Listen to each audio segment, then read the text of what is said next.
वटवृक्षाच्या विशालतेचा मोहन भाला पडतो आहे. रयते मधून नव्या युगाचा माणूस आता घडतो आहे.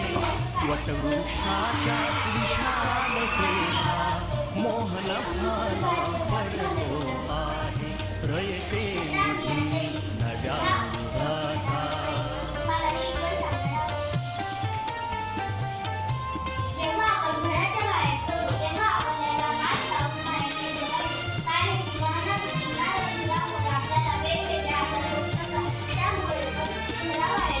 कर्मवीरांचे ज्ञानपीठ हे शक्तिपीठ ही ठरते आहे. शाहू फुल्यांचे समानतेचे तत्वमानसी मूर्ते आहे.